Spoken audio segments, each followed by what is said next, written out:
Stop podcast surfing. You're in the right place. I've always wanted to sing. Hi, everyone. I am your host, Kimberlon B. I'm a licensed counselor, but I'm not your counselor. And I'm also the host of Good Tea and Reads. So I created Good Tea and Reads so we could use everyday topics, issues, and current events to explain the importance of mental health awareness. Most mental health discussions are so important because so many people suffer in silence or do not realize that they're dealing with mental health issues because of stigma, society, and family expectations, and other reasons. Some episodes on Good TN Reads are heavy and will make us think. Other episodes will be very enlightening or refreshing. But either way, you will have an awesome experience. Here's the disclaimer. Any information shared on Good TN Reads is not a substitute for seeking professional care from another professional. Any information shared on Good TN Reads is not meant to diagnose the subjects or persons discussed on this podcast. Also, any information shared on this show is for conversational, inspirational, and educational purposes as well. So, all right, this intro is long enough. All right, so go grab your cups really quick. Go, go, go, go, go. So I can pour this piping hot tea. Meet me inside on this episode in one, two, three.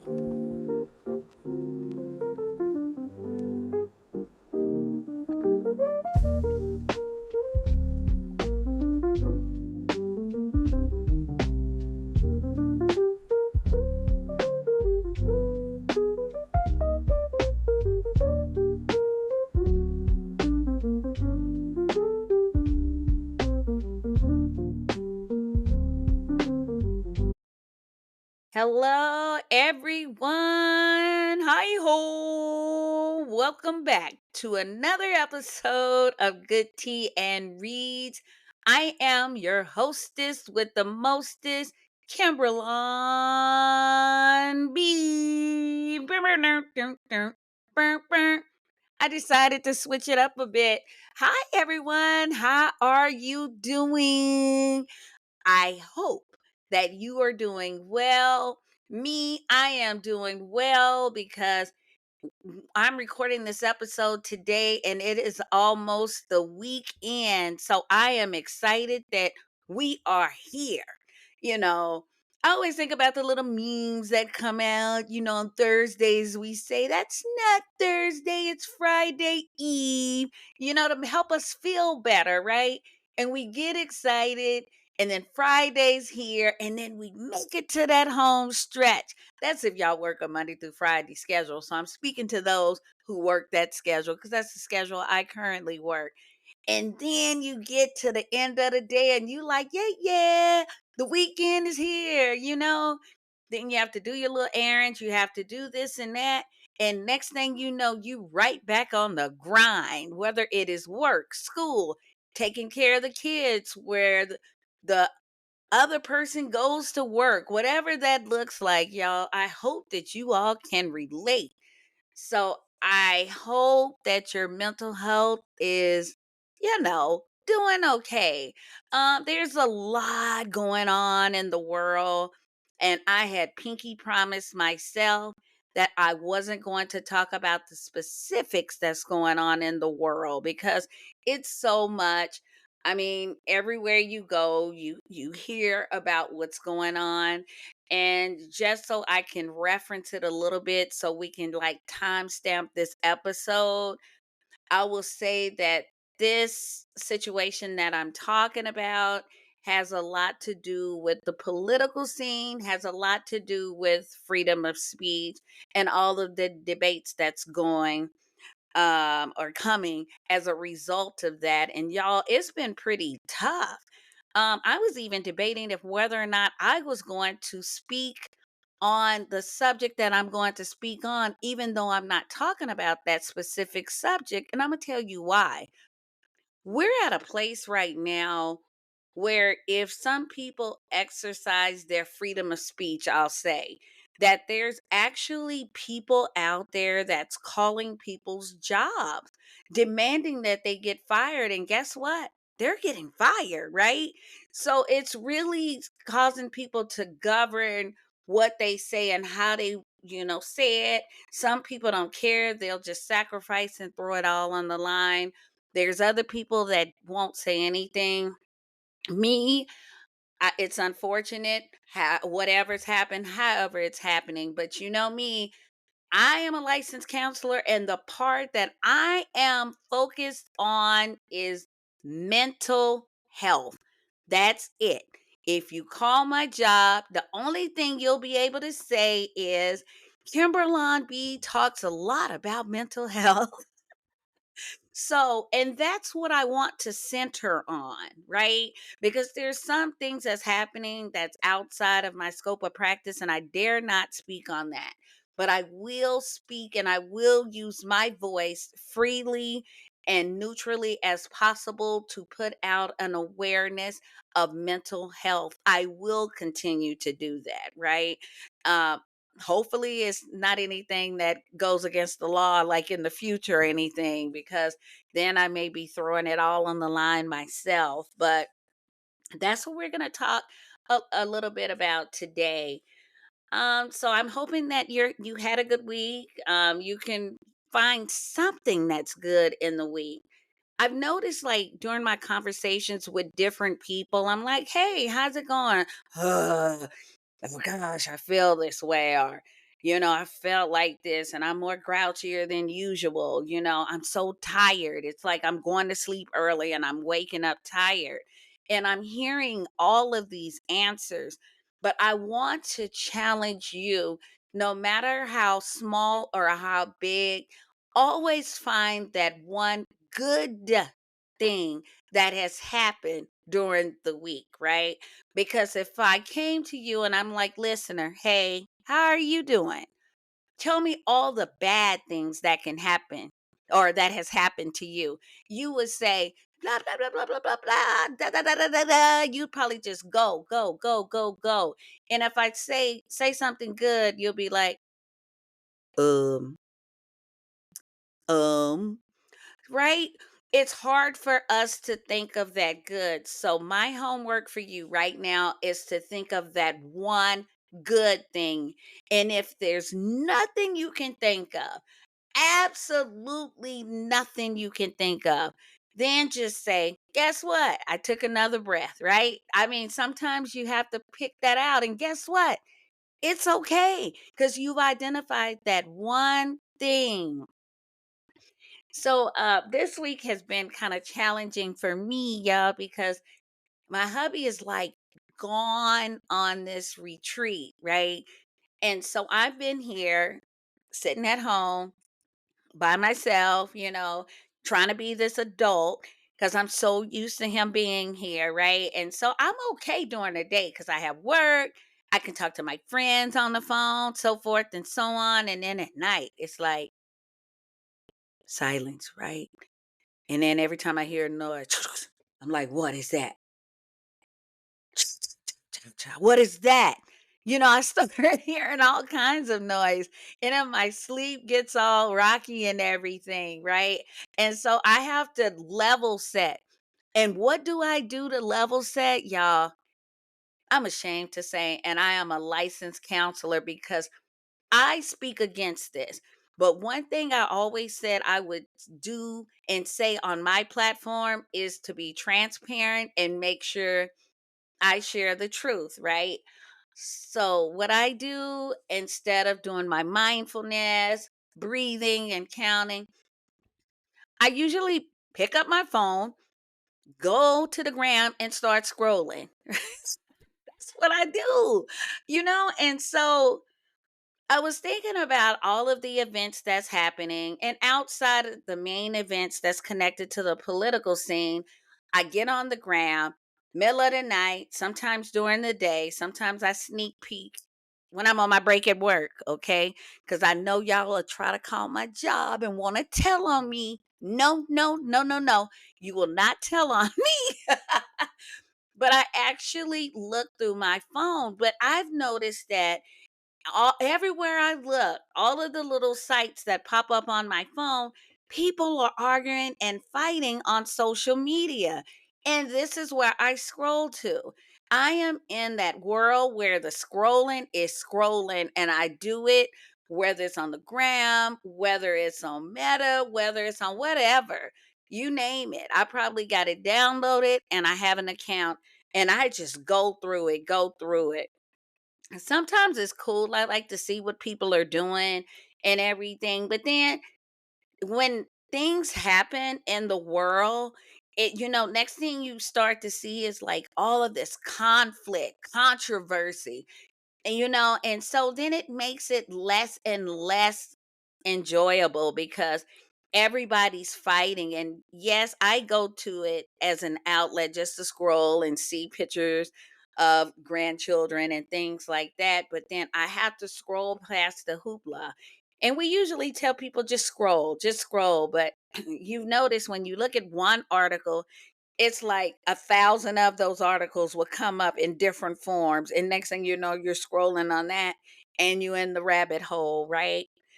And sometimes that can be good, as I was saying, and sometimes it's not so great because sometimes we see that information and we either start to feel sad because it's sad, or we start to feel mad, or we don't know how to feel, and we go into this place of confusion, like, I just read that and I want to feel this way, I want to respond that way, but why am I responding that way? I don't know. I don't even know those people, but I'm responding this way, I'm reacting this way, or it may impact our physical being. I'm up trying to see the end of this argument. Yeah, sometimes I get caught in that rabbit hole, and I'm staying up all night scrolling, trying to get to the bottom of something. Now my sleep is impacted, and I still got to get up the next day and go to work. And hopefully some of you can relate to what I'm saying, y'all, but we're going to talk about this today. I find this interesting, and I decided to take a stand for every child that owns a tablet in the world. I'm taking a stand and advocating for them because parents, teachers, so forth and so on. We talk about children, their tablet time, screen times, and we give them lectures. We set the timers, we have the family settings. We're yanking tablets from them when we hear that awful YouTube video that most of the kids watch. But guess what? We adults, anybody that's over 18 or above, we are guilty of excessive tablet time or phone time or screen time. We need to go to time out. Y'all, I may name this episode Go to Time Out. The T on the impact of social media and mental health or something. I'm a say that people need to go to timeout because we take this stuff away from our children, but we're scrolling and we argue and we fight on it. So we are no better than the children with the tablets. So that's why I took that stand. But seriously, what I do want to talk about, I want to talk more about identifying like hobbies and stuff like that, because I know for me to say, don't scroll because that's what you usually hear, don't watch the news, so forth and so on. Sometimes we find our information from that. So it can actually be unreasonable to say, hey, put your phones down, like we tell our children, or after 7 o'clock, no more tablet time. It's hard for us to put our phones down. So instead of us making this ultimate sacrifice where we may say, you know what, if I got to put my phone down at 7 o'clock, Kimberly B, you might as well go talk to somebody else because I'm not putting that phone down. So we're gonna do a little bit of harm reduction. That's what we call it in the counseling world. And harm reduction means that some activity can be harmful for our health, But instead of just completely stopping that, which that can make it hard because if you don't do well, you may decide to just fully engage back in there. We're going to take these small steps to help us navigate our phone usage, right? So you, listener, do not have to go to time out because Kimberlon B will send you to time out. Sorry. But yeah, so let's talk a little bit about the media because again, I said a lot of stuff has been going on. I'm in the political scene. Something unfortunate happened, but the unfortunate event actually has split the world like on freedom of speech, it's still going on. People are sharing their opinions.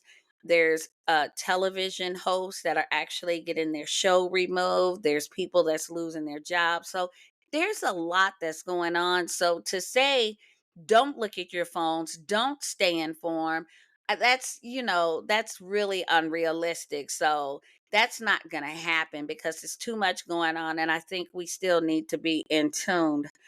But with that being said, we also need to be in tuned into our mental health and the effect that it has on our body. Again, it could be physical health also, it could be spiritual health, emotional health. But here on Good Tea and Reads, I like to bring light to the mental health because that's the area that gets the less attention, right? That's like not the first child that's born. If you think about what families, when they have the first child, they bring out all the bells and whistles, every toy, they read the book, they have everything that the child needs from birth to college. And then there's the second one.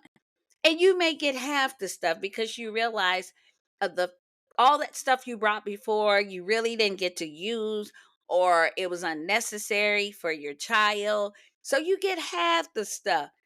Then when you get to child number 3 or so, now you like, you know what? Just go figure out how to walk on your own. Good luck. Sorry, y'all. I had to get water because I think I'm being a little bit dramatic today, but that's okay. Just stay with me. We're going to actually get to the topic of our show. But mental health is like that child number 3. We talk about our physical health, we talk about our spiritual health, we talk about every other type of health. But when it comes to mental health, it's no love given to there. We'll acknowledge it. Hi, little mental health. How are you? But when mental health is like screaming for attention, help me, I'm sad. Help me, I'm worried. Help me, I feel this way. We're like, pat it on the back. Pat, pat, pat, pat. It's okay. Just go over there and play. Go over there and go to sleep. That's how we do mental health. And it's like, no, we gotta release and release all of those stigmas that we have about hiding our mental health. That's why I do this show. That's why I do it in the simplest words. Some therapists, counselors, again, they may listen to the show and be like, she's talking like an elementary school teacher. Okay. I don't want to talk therapist, right? I want people to actually get it because ultimately, I want people to take care of their mental health. That's why I spend time explaining everything. Again, I could speak therapy ease and get into the room with the best of them, but I'm not here for therapists. I'm not here for counselors, I should say, because you got your education and your textbooks in school. I'm here just talking with my peeps, not talking down to my peeps, talking with my peeps because I want people to get in and know that it's okay not to be okay. Bottom line. But if you're not okay, I want you to take that next step in reaching out to go talk to someone because there is a benefit talking to a counselor or a therapist because you have a neutral space to freely communicate how you are feeling, what you are dealing with. It doesn't even matter if it's that deep, dark secret. You have the ability to discuss it with someone that doesn't know anyone you're talking about, right? You can share names, don't share names, and just share that situation. And between you and that counselor or therapist, you will identify strategies to help walk you through that situation to keep you successful after treatment ends. So that's why I have good tea and reads, because not everybody makes it to see me in the counseling room. So I decided to take my show on the road, i.e., right here, talking to you all through a podcast about the importance of taking care of your mental health. I just wanted to throw that in. All right. So, getting back to social media. So, outside of the political tensions that's going on, I noticed that people was taking stands. It doesn't matter. Not getting into those details, but people were like arguing on Facebook. People were name calling. I was like, OMG. God, I've seen friendships break up like all this week. I look at, reality TV, which you don't know if it's real or if it's scripted. You just don't know. But I'm looking at tensions there. I'm looking at beefs there. It's just everybody's fighting everywhere. So adults, again, I'm taking a stand for the children, right? I'm trying to keep us all out of timeout, keep us from crashing out, and keeping people from calling your job, since that's what we seem to be into now. I don't even know how we got here. But I wanted to speak a little bit about the need to take a break from social media or any forms of media. Um, and then I want to shed light on how it can impact mental health. But here on Good Tea and Reads, we're going to take it another step further. I always say, if we want to remove something or reduce something, we need to replace that something. This is how you stay successful. You just can't remove it, right? And just go on with life. Like, if I'm trying to live a healthy lifestyle and I want to eat well, I have to remove the junk. Oh, that hurt me saying that. Sorry. I have to remove the junk, but once I remove it, there is a void. So I have to find healthy snack substitutes to keep me on track, because if I just remove it and leave it open, that leaves room for the chips, for the cookies, and the cakes to come back in, right? So I got to make sure I plug that in. So if we're talking about limiting social media or media exposures, then we have to put some nice, healthy strategies in. So, we're going to talk a little bit about hobbies and how hobbies impact mental health. Look at this. You get double for the trouble. Hey. So, this isn't just free information, everyone. This is free. So, I'm excited about that. All right. So, I'm getting ready to read an article. And again, why reinvent the wheels? Because this isn't, the main thing I want to talk about. So I just read an article and I just chime in and just give my piece. So here we go. So from the Harvard Summer School, it says, need a break from social media. Here's why you should and how to do it. So social media can have many benefits, but sometimes you just need a break, right? Again, we don't have to give it up forever, but sometimes we need a break, especially when there's a lot happening that's impacting the world. All right, so today's social media is how we interact with the world. It is. We do nearly everything online, whether it's messaging our friends and family, learning new ideas, dating, shopping, reading news and events, and finding community. I'm reading an article by Jessica Kent, and it's called, Need a Break from Social Media. Here's why you should and how to do it. So this is in my own words. I'll throw my own words in, but it isn't my own words. So, as of 2022, users spend an average of 2 hours and 27 minutes per day on social media platforms such as Instagram, X, TikTok, and Facebook. But sometimes it can just be too much. So, staying highly connected and being exposed to so much content, because remember the articles, they just add more content. If you look at one, I guarantee it's going to be 6 or 7 more articles to follow that you wasn't even looking for.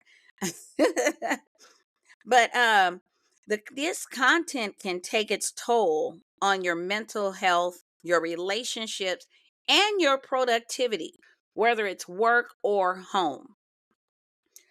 If you are sensing that you're using social media too much and it's too distracting, or coming away from social media feeling drained, sad, and less positive about the world, it may be time to reevaluate your relationship with social media and just take a little break, right?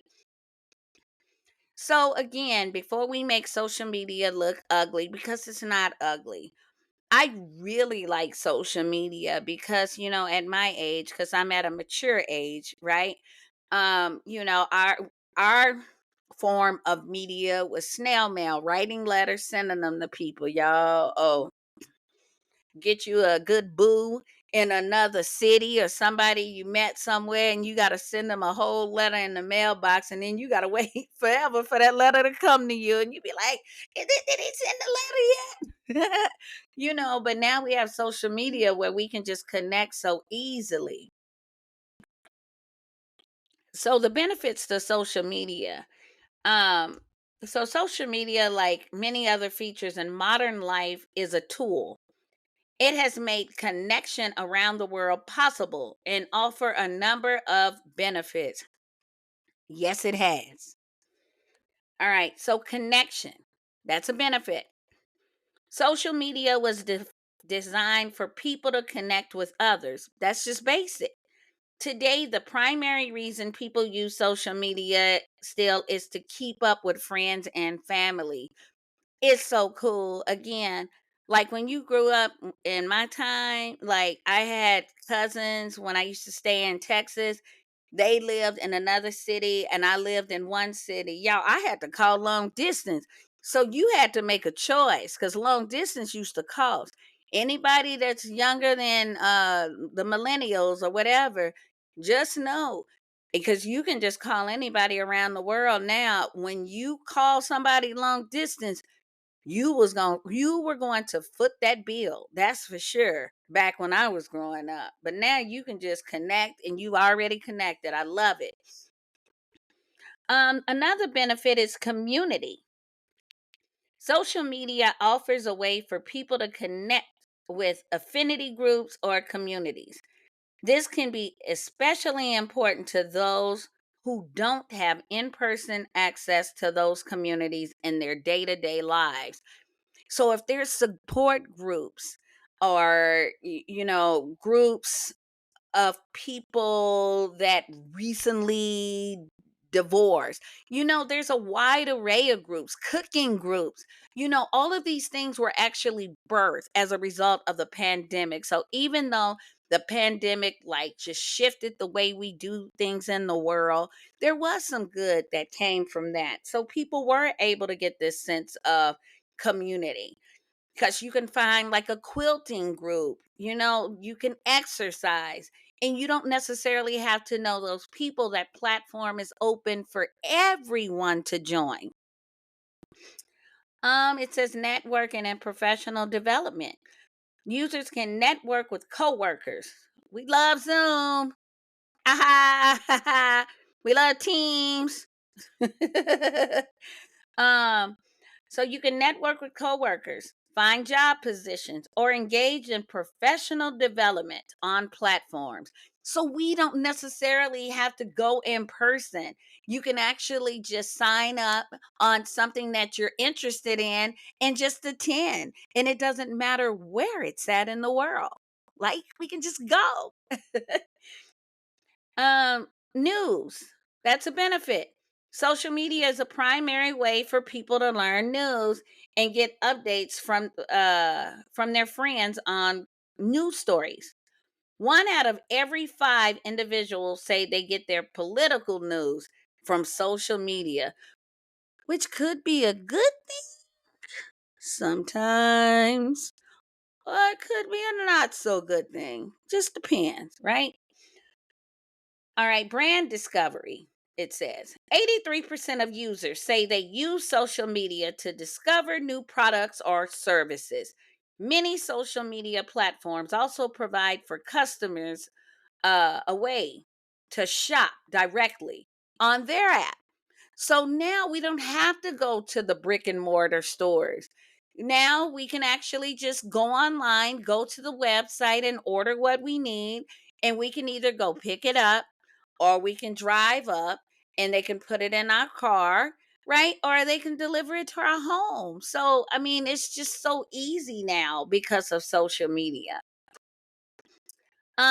Education, I mentioned this earlier, from life hacks to fun facts. This is what the article says, to tutorials. Social medias can serve as a place to learn something new. So that's awesome. Entertainment. If you spend any amount of time, like for example, watching TikToks, a lot of TikToks are so funny. People are so talented, or on YouTube, you find that social media can be just for fun, and that's what I like to use it for. I like things that's funny. There's some people that I actually follow that I think are hilarious, but of course, there's a downside and a dark side to social media. This article states, while any technology has its upsides, it can also contribute to more negative effects. These impacts are what may be causing you to question your ongoing social media usage. So, if you're questioning, I need to pull back from social media, if you're questioning something like that, you may need to really look into that and then try that. Uh, what we talk about on Good Tea and Reads, it has an impact on mental health. There have been a number of studies to confirm the correlation between social media use and the impacts to mental health. It can cause increased depression, negative feelings resulting from comparison. Like, I want to be like that person. That person is awesome. I'm doing this podcast, but I'm watching Joe Rogan do a podcast. Why can't I, Kimberly, be like Joe Rogan, right? I could be all like that. I mean, causing that comparison. Higher anxiety. So it can cause worry because some things on YouTube can scare you. Some people think that people are, living on like another planet. Could be. I don't know. But some of the videos you say could make it seem so realistic that it can cause you some type of concern. Insomnia or impulsive behavior. And there's also this increase in anxiety disorders as a result of social media. Reason these impacts stem from feelings, reason for this impacts stem from feelings of inadequacy and inferiority, and seeing other users carefully curated lives online. Some of the people I follow, they have their lives together. I never see them with a blemish. And me, I'll tell everybody, if you listen to some of my episodes, I really don't edit them because I'm looking for an editor, by the way, if you know somebody out there. I'm joking. But when I talk, I get so excited because I'm dealing with anxiety myself. I be like, I start stuttering and everything. But I see people that online that can execute so well. But in my mind, they're executing well and they execute without blemish or without a mistake. But really, they probably a good darn editor, right? But I don't think about that. So I start to feel inferior when it's time for me to do my podcast because I'm not sitting in a nice place like they're sitting in a nice place. And so I start doing this comparison thing and then I start feeling these feelings. Um, and it says some of the feelings, the anxiety someone can feel and other type of negative feelings can come from cyberbullying.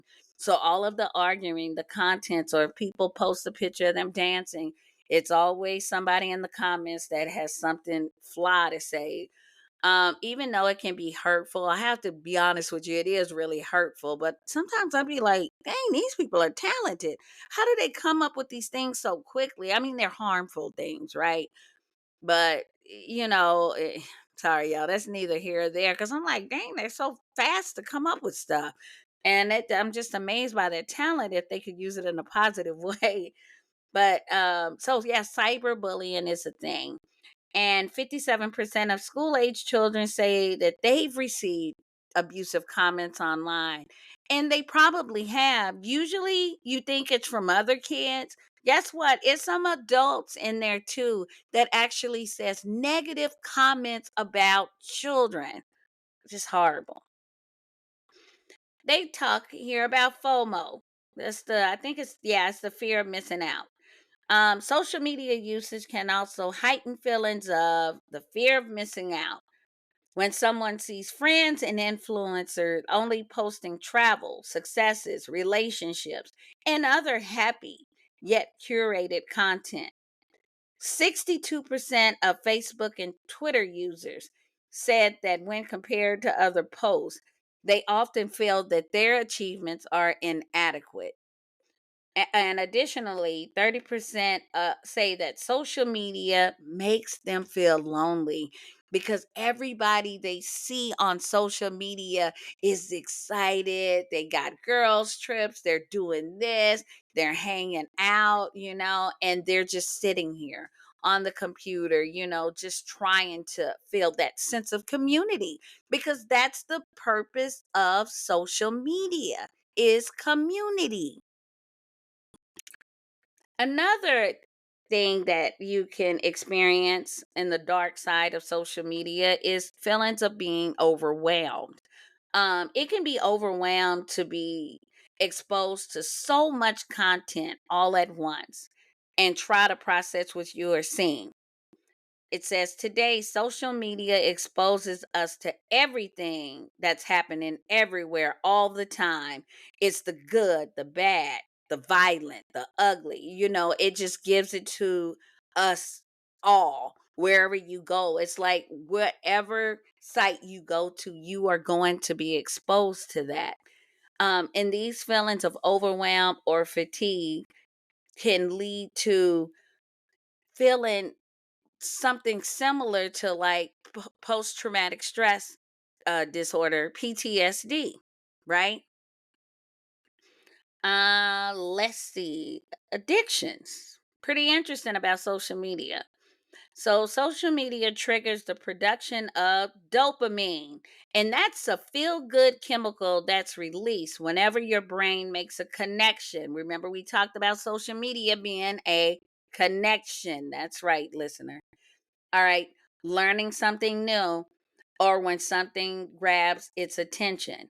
But social media is designed to be addictive, right? With elements like infinite scrolling, autoplay videos, right? Before you know it, next thing you know, there's another video coming up because it happens to me all the time and I'm in the rabbit hole. Notifications, sounds, bright colors, and other appealing features. A former Meta employee compared social media to a slot machine that gives you the promise of a reward every time you interact with it. So, if this is what your brain is looking for, that excitement, that thrill, that up and down, that tug on the emotions, that effect, you go on social media, you are guaranteed to find it, even when you're not looking for it.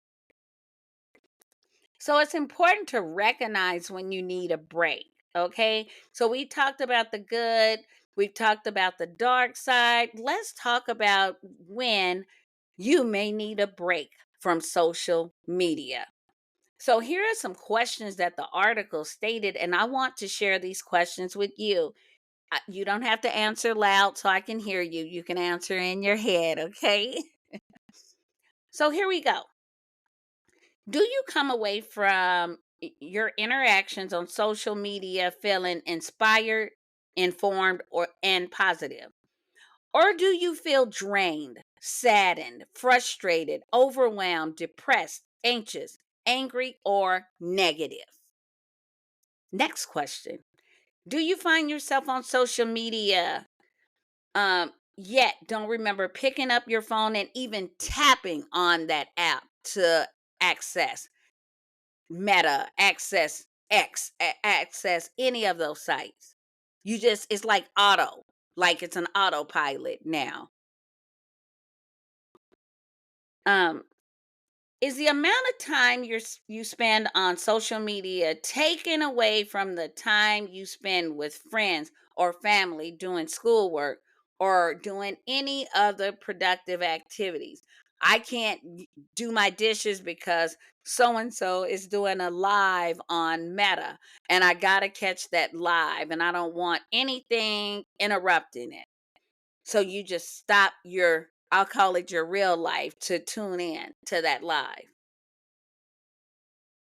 Are you consistently comparing your life to the lives you see on social media and think that you could never catch up to that life that you see on social media? Have any friends or family members expressed concern to you that you are on social media too much or that you talk about what you see on there too much? Do you have more activities and relationships in real life, or do you conduct most of your life on social media? Hmm. Last question. Do you just have a feeling you need to take a break, but aren't sure how? So, if you've answered yes, or if you nodded your head, or if you thought, "Ooh, I may need to check that out," to even a few of those questions, it may be time to take a break from social media. Now, I'm throwing this in. This is for free, and it's not in this article. If you decide to take this break from social media, don't do the grand exodus from social media. I see people, I am going to take a break from social media so I can get a rest. I will return once I am fully rested. Can you just take a break from social media? Because usually, when you put a comment up like that, you're going to get flooded with comments, flooded with messages all over the place because you said you're taking a break. Because people are going to wonder what's wrong, is something wrong, how can they help, give me the details, so forth and so on.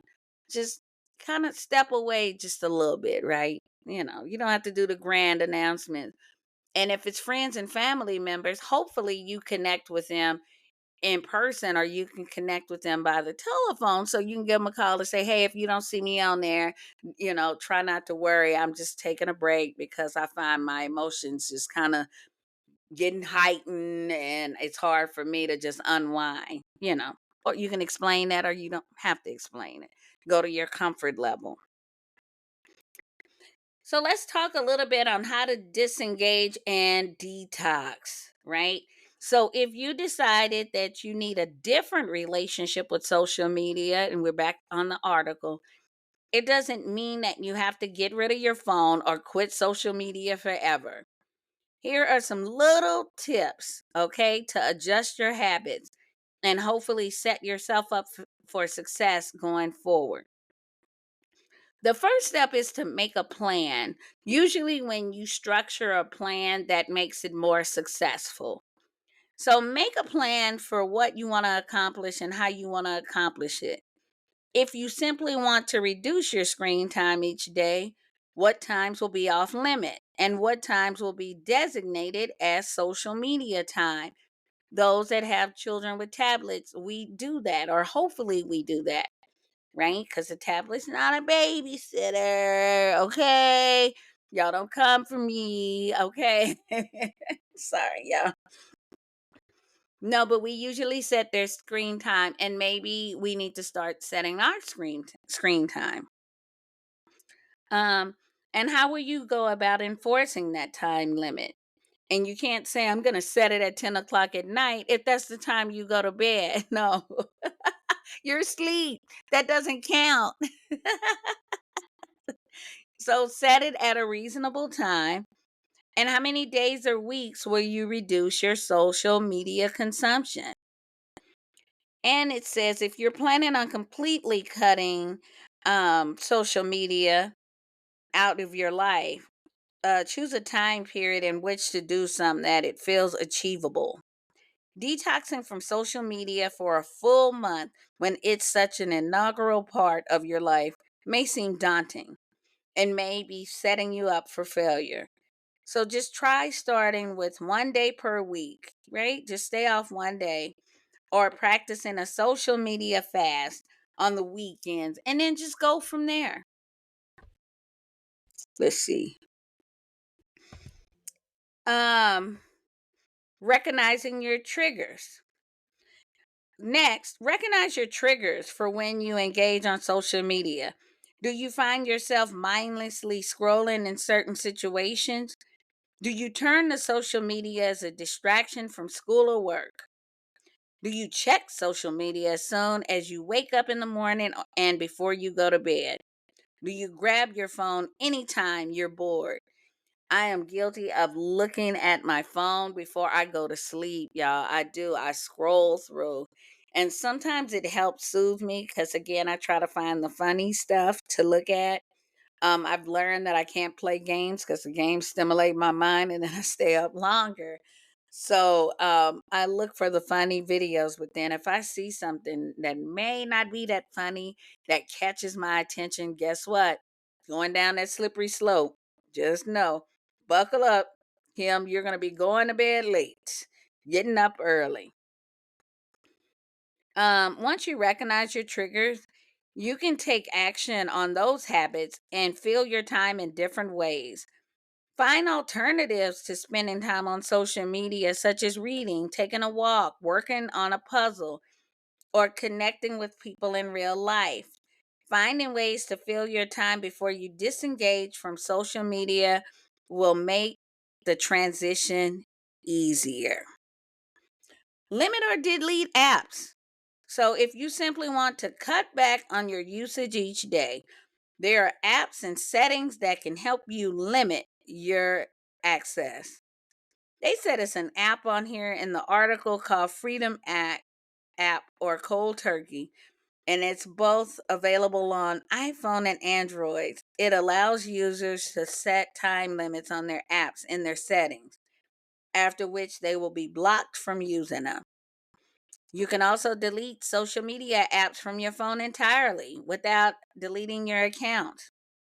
If you find that you are constantly picking up your phone and mindlessly tapping, take the apps off your phone for a period of time. You can always add them back. And you can just change your tech altogether. There's a growing trend of, this says Gen Z users that are trading their smartphones, they said, for dumb phones. I think those are like the flip phones. I like flip phones. And I thought about going back to a flip phone in order to limit their time on social media. That's a thought. I actually met a Gen Z once that says, I have a flip phone and I love my flip phone. I dare not want a smartphone. And I was like, wow. And I mean, he had a legit flip phone. I thought that was wild. It says be accountable. As you embark on your disengagement or detox, find a friend, family member, or a partner, or a therapist, or a therapist, or a therapist. Oh, I'm sorry. I got stuck. Like your records get stuck. I got stuck on therapist. Um, to help you out. Be accountable to them about your efforts and enlist them to help you by checking in with you. How are you doing with your social media? Right? That accountability is good. Uh, they can also hold your phone during non social media times and even entrusting them to change your passwords if you really want to log out.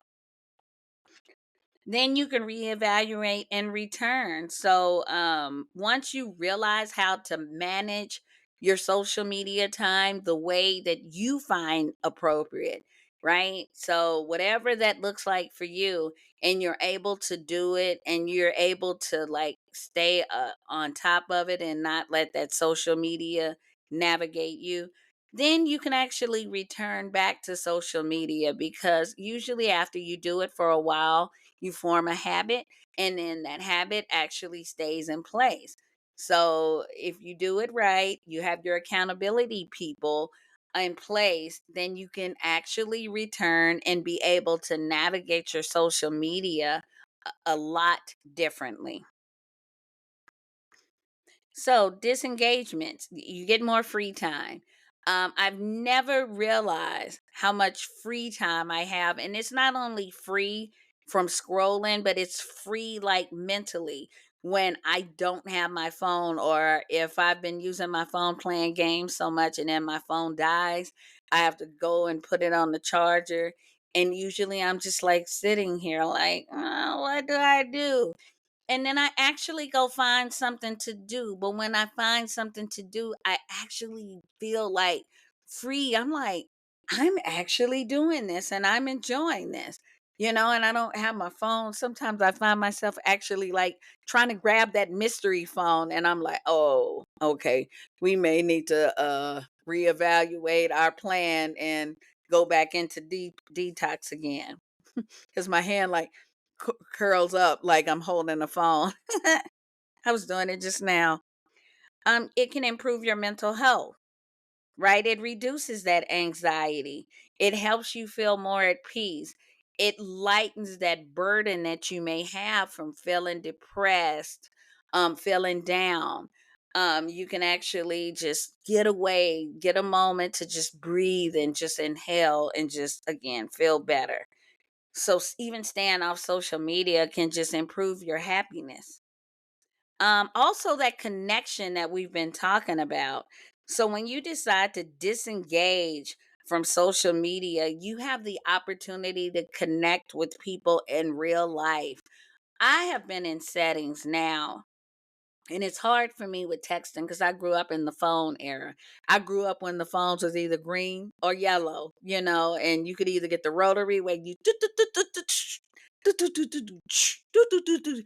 that one, or the push button. Mm, eh, when you dial in the number. Those that probably my age probably know what I'm talking about, but people that's probably younger than me, millennials on down, probably like, I don't know what she's talking about. Anyway, I'm talking about the phones from back in the days. But now, I mean, you're able to actually connect with people and enjoy people.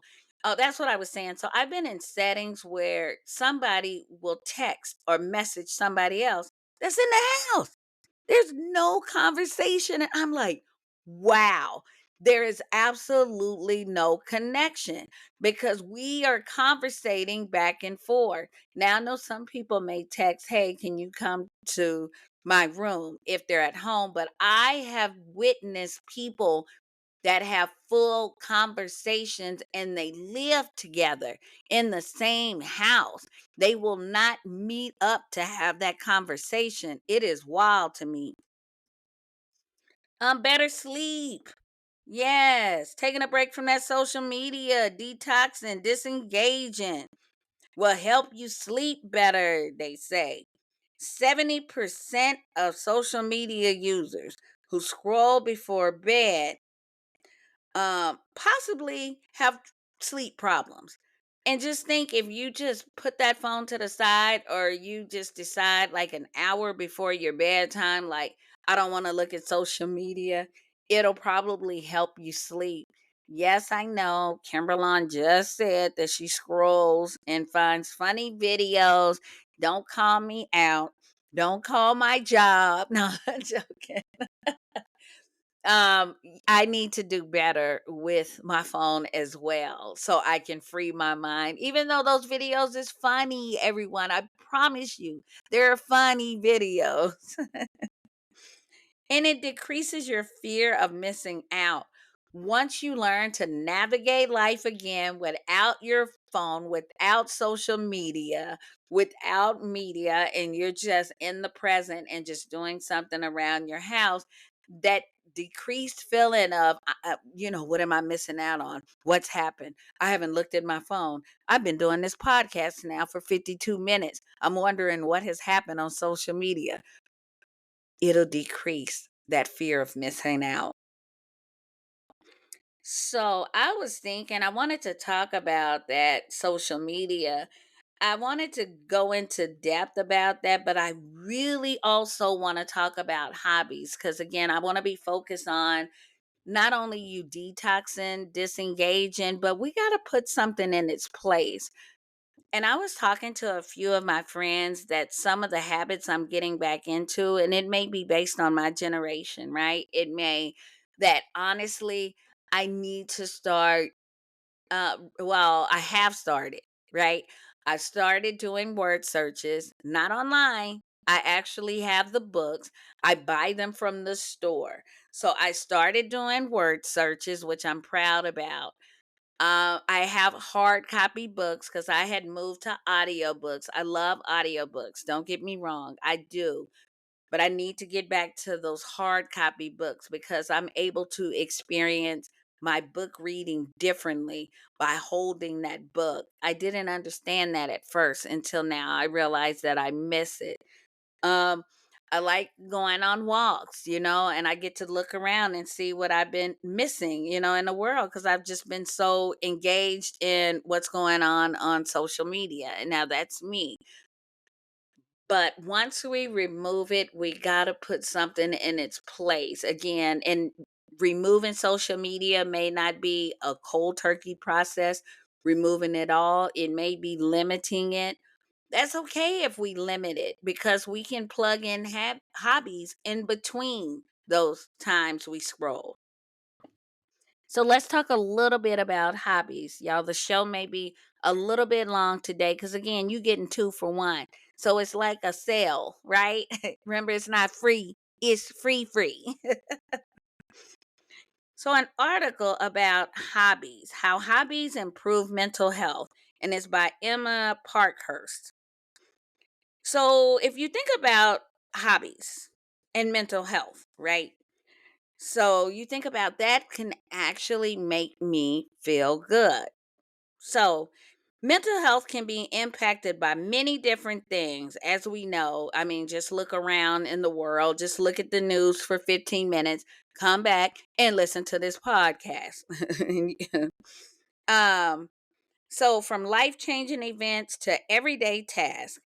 And while there are many strategies we can use to actively engage in to improve our mental health, an often looked factor is spending time on an activity that you enjoy, otherwise known as a hobby.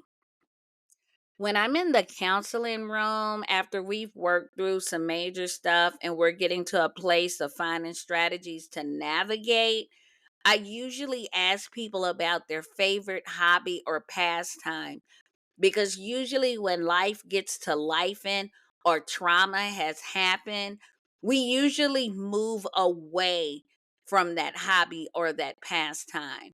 Now, the only exception that I may have if that hobby or pastime is related to that trauma to where it causes those emotions, we may have to find new hobbies or new pastimes.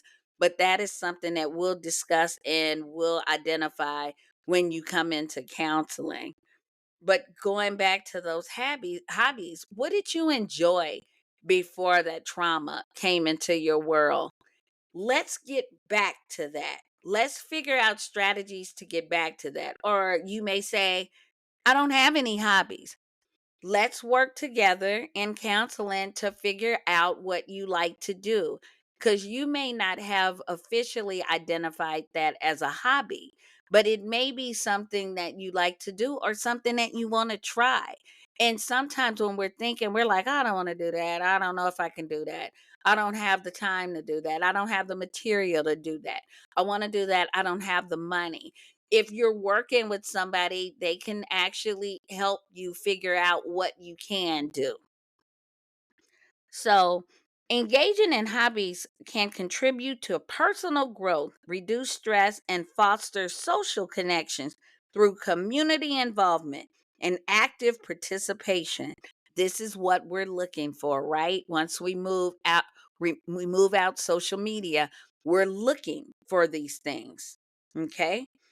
Um, if hobbies are to be promoted as a mental health and well being measure, it is important to provide strong evidence on how hobbies can help boost mental health. So, what counts as a hobby? A hobby can be any activity done regularly during spare or leisure time for pleasure. Whether you're doing something creative, athletic, academic, or something more individualized, what really matters is that it is something that you find meaningful and enjoyable. Hobbies can range from spending quiet time alone, visiting or eating with others, communing with nature, playing sports, and even going on vacations. When we dedicate time to voluntarily engage in pleasurable activities, research shows that our mental health can flourish. And this is just by engaging in a hobby that you like. Some of the mental health benefits of hobbies include reduced stress. Yes! Who doesn't want to reduce their stress? Like, if you don't and you have it figured out, good for you. But this counselor and other listeners are probably like, hey, I need to find something to reduce my stress. So, participating in activities during leisure or spare time has been shown to reduce stress levels. It says, for instance, one study showed that 75% of participants' cortisol levels, and that's one of the most widely studied hormonal markers of stress, is your cortisol. That's your stress level. Was lowered after making art. So, can you imagine just completing art? Whether it's clay, whether it's painting a picture, like the paint by numbers, that can reduce your stress, everyone, right? You don't have to be artistic to actually, create art to reduce your stress. I know one time, y'all, I have to share this. I went to this event. It was I think it's a paint and sip or something, that they were actually painting wine glasses, which I thought was really cool because I usually see people like paint the pictures and everything. So they were like, "Oh, so what do you want to do?" And I was like, "I don't know, because I'm definitely not artistic." I said, "I have to figure out." And they like, "Well, what do you want to paint?" I'm like, "I don't know. I just want to draw a line on my glass. I'm just happy to be here." But someone mentioned something about flip flops, and I was like, "Oh, I love flip flops. I was a flip flop queen. I love flip flops." But now I'm a Croc girl. Seeking those endorsements. Croc, just know I do the shows with Crocs on my feet. No, anyway, so everybody else was doing their glasses, and I was like, "Oh my gosh, their glasses look amazing." My flip flop, I don't know. It looked like two mountains together. I don't know what happened to them flip flops. But you know what? I had the best time because even though I had two mountains instead of flip flops, it was funny because somebody say, "Hey, what did you do? That looks like," I forgot what they said it looked like. They didn't say it looked like mountains. To me, it looked like mountain. They called it something else. And I was like, "No, those are flip flops." And they were like, "Oh, okay. Hey, yeah, I'm just glad to be here. We're having a good time." And I was like, "Tell me that it's ugly without telling me." But anyway, I felt so good while I was painting my glass, We was laughing. I had community. We were having a great time. And it was the best. But yeah, I took my glass with the mountains on or the whatever she said it was. And I was happy. I was happy for that moment. And it's definitely a moment I will never forget. It also enhances well-being having a hobby. There's a study that found that engaging in creative activities can lead to an improved sense of well-being. That's what we want. We want well-being. Say it. I want well-being. Can't hear you. I want well-being. Okay. That may have longer lasting effects, right? We just don't want it for a little moment until we leave somewhere. We want it to be long lasting. So, participants, they said, felt a higher positive effect or mood after a sense of flourishing days where they were engaged in a creative activity. So it actually lasts long, participating in a creative activity. The next one is improve social connection, decreases in depression and anxiety. Now we are talking. Okay, while there are many other mental health benefits related to hobbies on your own, group or team hobbies, um, hobbies have also shown to provide important opportunities for social connection, friendship, and support. Research also shows that adults who regularly participate in some kind of team sport are less likely to experience symptoms of depression, anxiety, or stress. I am excited to say that this counselor actually plays tennis. And my partner that I play tennis with is one of the best. I mean, laugh, we talk. I think we play on the same level. It's funny. We be playing people, they be serious on the court. And we're sitting here chatting it up. Yes, we're playing competitively and we're playing a heck of a lot better than we played when we first started. But I have so much fun with that connection. And y'all, I have to tell you this. So last time, I know I've been telling you about my knee, that I'm going to need surgery on my knee, but I'm also playing tennis because tennis helps me exercise. It gives me that connection and it just gets me going and I feel so good because it reduces like my anxiety. But hey, we played our first game and let me tell you, we didn't win. That's okay. It was 0-6-1-6. So we got on the board. So I took that win. But what I will say, even in all of the little mini games we played, we took them to deuce each and every time. So, I mean, we felt accomplished. But the connection that we had out on that court was amazing. And you all, I felt good. I'm having to limit my tennis time. So now I'm doing the water exercise classes. I love doing those classes too, even though I can't swim. I got to modify some of those moves because sometimes I think some of those instructors think that we fish, and I'm not a fish. Everybody else is a fish. Me, right here, I'm that rock. Will sink to the bottom. So I gotta be careful. But I really love doing the water exercises because I also feel good. And I have that sense of community because I'm in a place where others are actually exercising as well. I have to tell y'all a little secret about the swimming before I get back to my article. So I'm not a swimmer. I don't know. You probably can tell this story. I tried to learn how to swim. I got bold for a second. I learned how to put my head underwater, but that's it. For some reason, y'all, I just can't float. That's the funniest thing. I cannot float for nothing. And I think it's because I'm scared, and it's not the fear of missing out. I just can't float. Okay. So float or miss out. You'll be at the bottom. That's my thoughts. But anyway, I need to work on that. But my parents, God rest their soul, because both of them are actually in heaven now. They enrolled me in swimming lessons. And back when I was in swimming lessons a long time ago, you could be a rock. That means you didn't have any experience. Then I think you went to like this guppy, then you moved up to alligator. It was like I forgot which one was the fastest.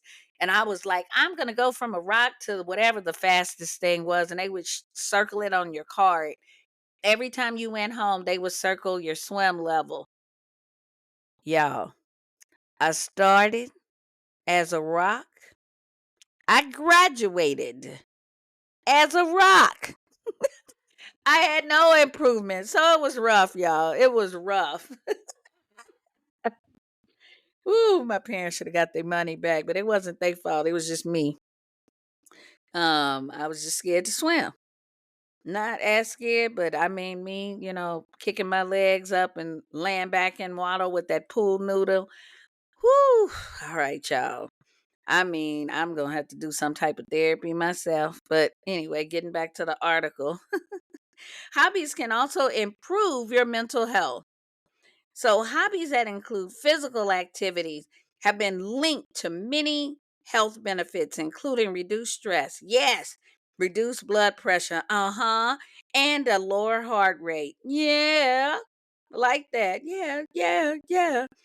But if you take but if you take physical activity outside, there are many additional positive benefits.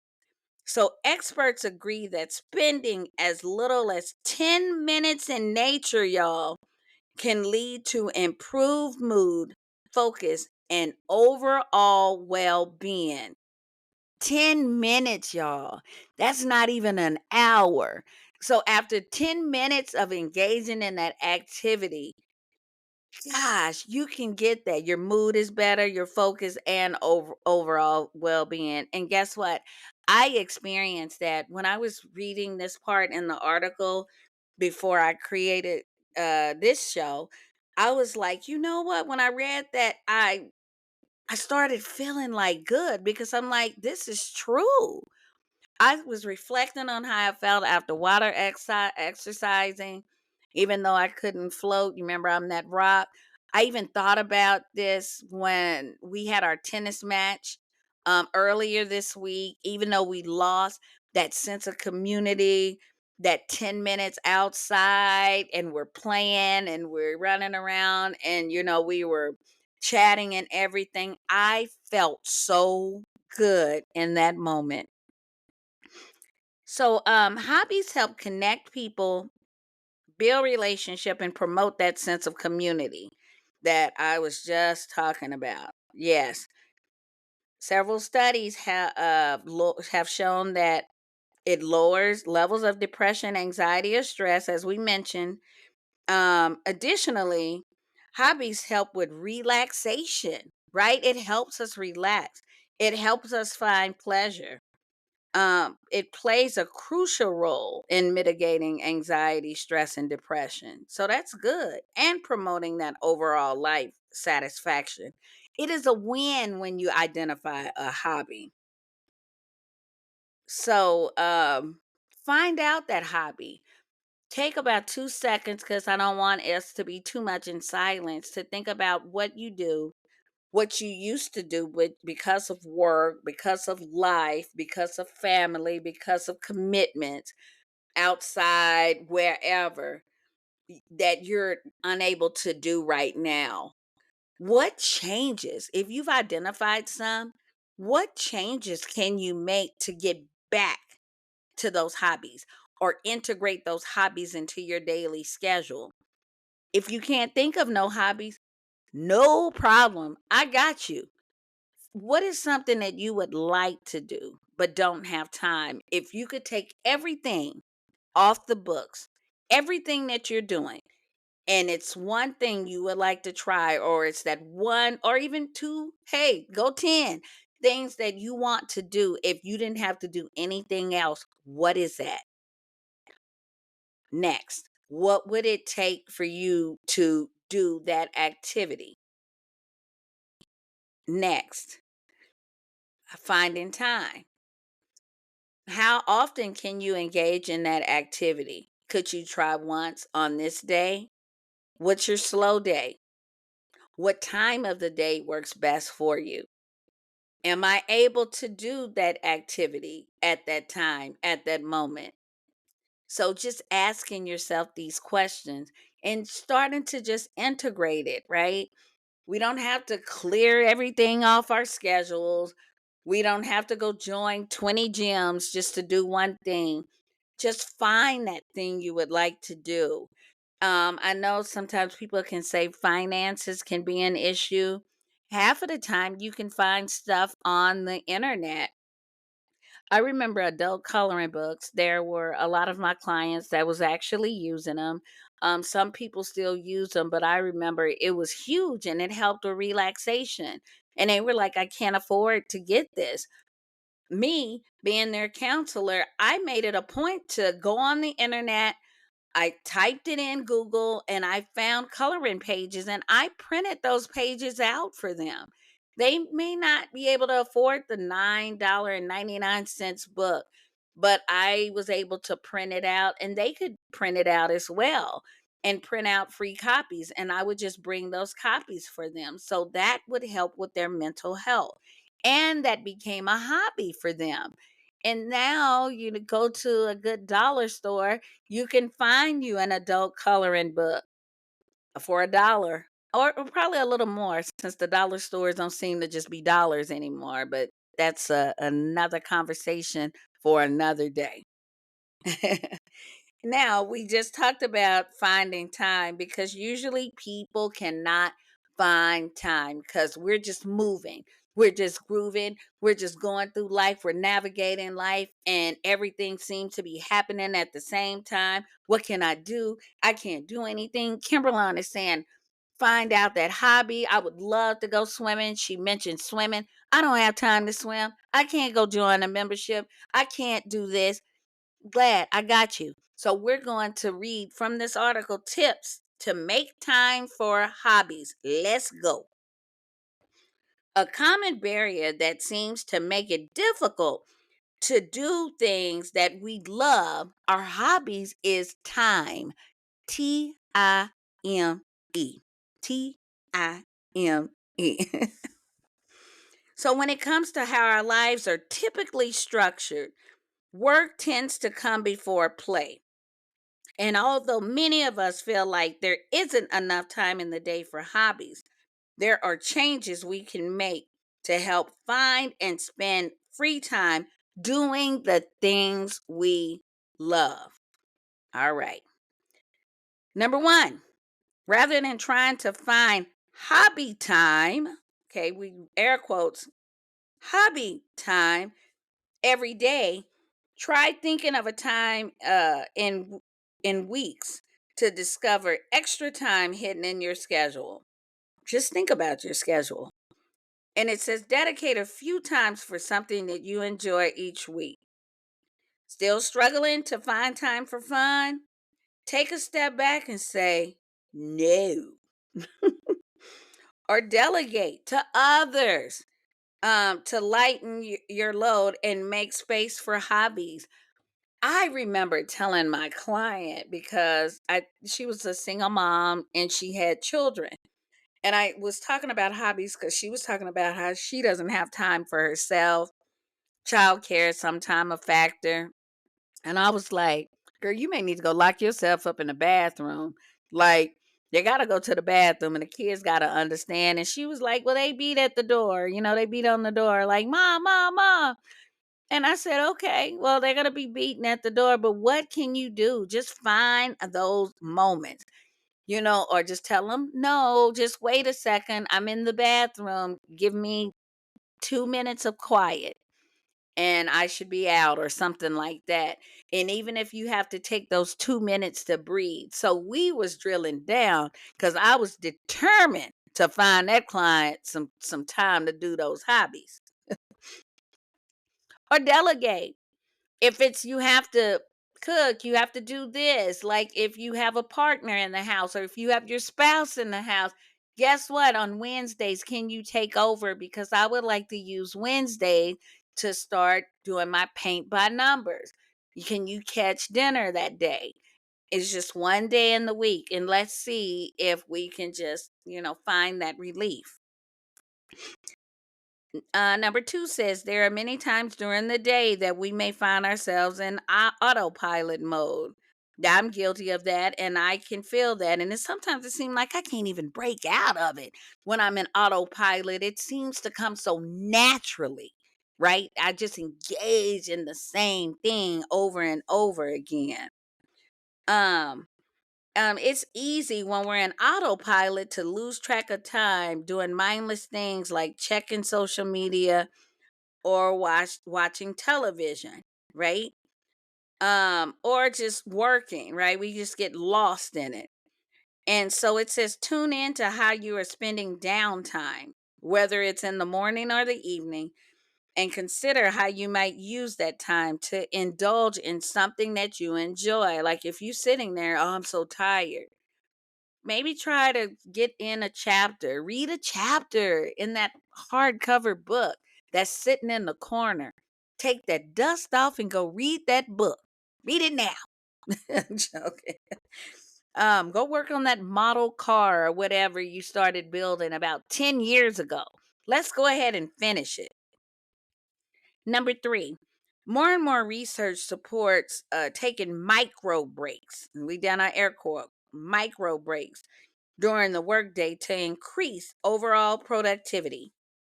And take advantage of those short breaks throughout the day to do something that brings you joy, such as taking a walk. Remember, 10 minutes in nature, like if you can walk the block while you're at work or walk around in the courtyard.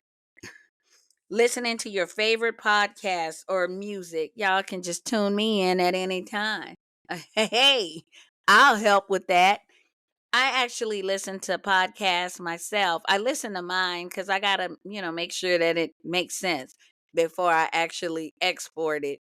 Because I remember I'm still trying to get some sponsors, y'all, and some editors, so I can take out some of this when I actually talk. So I'm trying to look for that still. My friend gave me some leads. I just need to make time to call. Reading a chapter or two of a good book and visiting with others, having that connection. That would actually help. And that's how hobbies help us. It helps with our mental health. We do have to find the time, but this requires you being a little bit selfish. I know we've been taught growing up, I've actually been taught growing up that being selfish isn't right. But listen to me right now, listeners. Being selfish to take care of your mental health is okay. Because if we want to be the best version of ourselves and be able to pour into others, we got to make sure that we're taking care of ourselves, that we're recharging and we're refueling to give people the best that we got. But we got to be able to say no. We got to be able to take those time outs to make sure that we can do stuff that we enjoy, because usually, when you have people in your life that you really care for, you want them to have the very best. You want them to feel really happy and everything, and you want them to feel supported. Guess what, listeners? Put your hands across your heart and realize that I deserve that too. I deserve that. I deserve to be happy. I deserve having that time to just breathe and just appreciate life. I deserve to have that positive connection and someone just being there for me, right? We got to turn it around. So being selfish when it comes to our self-care is okay. And we go through life, we do our obligations. Guess what? You may not have thought about this, listener, but you have an obligation to take care of yourself, to enjoy things that you love, whether you have a big block of time or you have to take those micro breaks that we talked about. Remember, 10 minutes, right? We get so many hours throughout the day. What is 10 minutes to get that just recharge, that so that we can keep going on? It's the best. Yay! Go, team, go. But remember, when we remove the social media and what's going on in the media, whatever you're focused on or looking at that's possibly causing you those emotions, when we remove it, we got to plug something in. Find those hobbies. Figure out what's your hobbies. If you can't figure out what's your hobbies, talk to a family member, go see a counselor, a therapist. Remember, counselors and therapists, we're not just there for the bad stuff, for the icky stuff, for the nasty stuff, right? We're also there to help you work on goals. We also there to help you identify hobbies and identify things to make you feel good. So if we make you feel good, your mental health is good. So it's a win-win for everyone. Okay. So just really during this time, even instead of focusing on what's going on, just focus on how much time am I spending on social media or watching the news? What type of emotions am I feeling during that time? Do I need to take a break because I'm feeling exhausted and drained? Or if we think about it, we usually exercise so we can feel better. We don't wait until we're like out of shape or whatever to start exercising. Some of us do it for maintenance. So if we see or that or don't feel like we're being like overwhelmed by what's going on in the world or on social media, then maybe I should just do it to just make sure, occasionally just take those breaks and detox from social media so I can maintain that level of mental health, if not even make it better. Right. So, yeah, definitely finding those hobbies. So, this is your homework after this episode. Ask yourself the questions about how you're feeling about social media or watching the media, what's going on in the world. Of course, it's natural for us to have emotions because we are humans. Yes, we are. Yeah, yeah. No, no, I don't know if you know that. Some of us may think of ourselves as workhorses or this and that, but we are human. How is that making you feel? Right? So we may have to make different changes in our schedule because that's going to help with our sleep. It's going to help with our eating, right? It's just going to make us feel so much better. We're talking about reducing this depression and anxiety, this worry, this loneliness, this feeling down, and we can just navigate. Now, watching on social media and media, of course, it is natural to feel sad, mad, and to respond like that because we are humans. I tell everybody I'm human first and therapy second. But just monitoring how much we take in at once is something that we owe to ourselves. So, this is my homework for you, everyone. Right? So, you're going to get out of timeout because your screen time was kind of high. You kind of crashed out a little bit. So now your consequence is identifying that hobby or your favorite pastime to actually try to do. And not only just try to do, you're going to try to find a place in your schedule to do it. Whether it's one day, whether it's 1 hour, whether it's that 10 minutes, I want to challenge you to do it. And when you identify it, hit me up, y'all. Hit me up at goodtandreads@gmail.com. Let me know what you did because it may be something I want to try, or it may be something I share on the show so our other listeners can try. I mean, we're in this together. This is a community that we have right now. So I just want the best for each and every one of you. I have talked y'all for an hour and 30 minutes. Forgive my length. Okay? Usually I try to keep it an hour, but I really wanted to talk about social media. I know I went into more depth than I wanted to, but I really believe that it was a reason so we can understand the importance of monitoring that or disengaging from that or detoxing from that. Okay.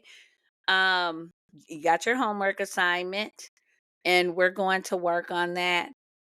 And y'all, I just want to wish you all the best health yet. I do. I do.